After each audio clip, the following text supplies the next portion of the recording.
Bonjour, bienvenue sur gcompris.com. L'objectif dans cet exercice, c'est de vous entraîner à calculer des probabilités à l'aide d'un tableau. Et l'intérêt ici, c'est qu'on va revoir toutes les probabilités qu'il faut savoir calculer, des probabilités avec des intersections, des réunions et également des probabilités conditionnelles. Comme d'habitude, dans un premier temps, je vous laisse faire pause, cherchez bien cet exercice et on se retrouve tout de suite après pour la correction en détail.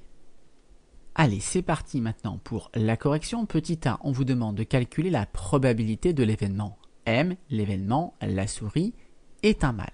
Alors dans cet exercice, donc, on choisit au hasard une souris du laboratoire. Et ici, ce qu'il faut bien avoir compris, c'est qu'il y a 50 souris dans ce laboratoire et on a autant de chances de choisir n'importe laquelle de ces 50 souris.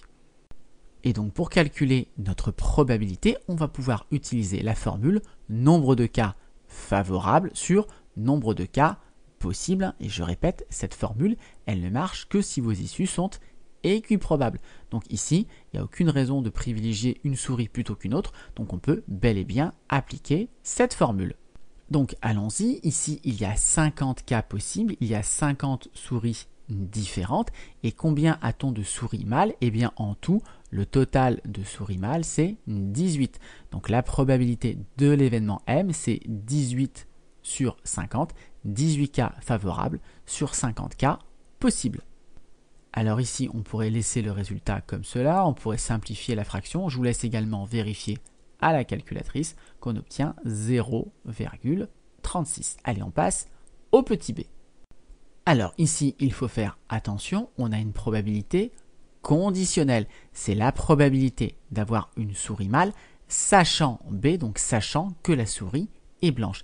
Et donc ce qui va changer par rapport à la question du petit a, c'est que le nombre de cas possibles, eh bien, ce n'est plus le même.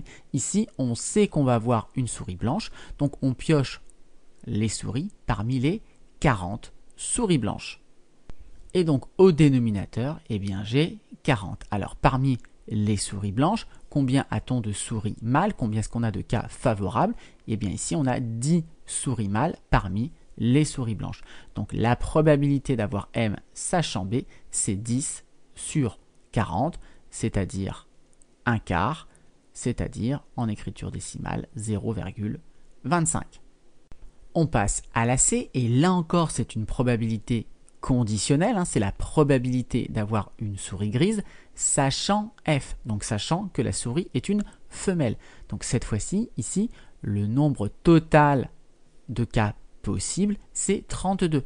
On sait qu'on va avoir une souris femelle, donc on pioche parmi les 32 souris.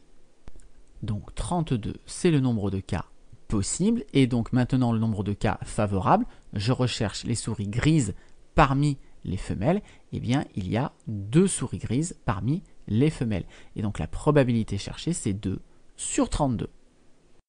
Je vous laisse vérifier que ça fait 0,0625. On passe à la D, la probabilité d'avoir B inter F. Et donc je vous rappelle que cette notation, ça désigne donc l'événement qui est réalisé quand les deux événements sont réalisés. Donc je cherche la probabilité d'avoir une souris qui est à la fois blanche et qui est une souris femelle. Alors notez que contrairement aux questions B et C, ici on n'a pas de probabilité conditionnelle, c'est-à-dire qu'on choisit au hasard une souris du laboratoire. Donc ici on revient avec 50 cas possibles. Donc au dénominateur c'est 50. Et donc le nombre de cas favorables, eh bien je vais regarder les souris qui sont blanches et en même temps les souris qui sont femelles. Et donc là vous voyez qu'il y a 30 souris qui sont à la fois blanches et femelles. Donc mon nombre de cas favorables, eh bien c'est 30. Donc la proba c'est 30 sur 50, 3 sur 5, et je vous laisse vérifier que ça fait 0,6. Allez, on passe à la dernière, la proba d'avoir G union M, c'est-à-dire la proba d'avoir une souris grise ou une souris mâle. Et quand je dis ou, c'est l'un ou l'autre, mais éventuellement les deux événements qui sont réalisés en même temps. Donc c'est pour ça qu'une bonne manière de comprendre G union M, c'est de se dire au moins un des deux événements est réalisé. Ici, on n'a pas une proba conditionnelle comme au B ou C, ça veut dire qu'on va choisir notre souris encore une fois, parmi nos 50 souris du laboratoire. Donc le nombre de cas possibles ici, c'est 50. Et regardons maintenant le nombre de cas favorables. Les souris grises m'intéressent, donc je vais prendre ces 8 souris, ces 2 souris également, ça me fait 10 souris grises, mais les souris mâles sont aussi intéressantes. Donc ici, j'ai 10 souris mâles qui sont blanches, mais comme ce sont des souris mâles, il faut que je les prenne. En revanche, ici, les 30 dernières souris, elles sont blanches et femelles, donc ça, ce ne sont pas des cas favorables. Donc conclusion, combien y a-t-il de cas favorables? Eh bien 10 plus 8 plus 2, c'est-à-dire en tout 20 cas favorables. 20 cas où j'aurai au moins un des 2 événements ici réalisés.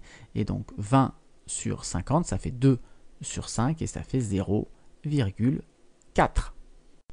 Voilà, c'est tout pour cette vidéo. Comme d'habitude, si vous l'avez appréciée, eh bien n'hésitez pas à la partager et à la liker.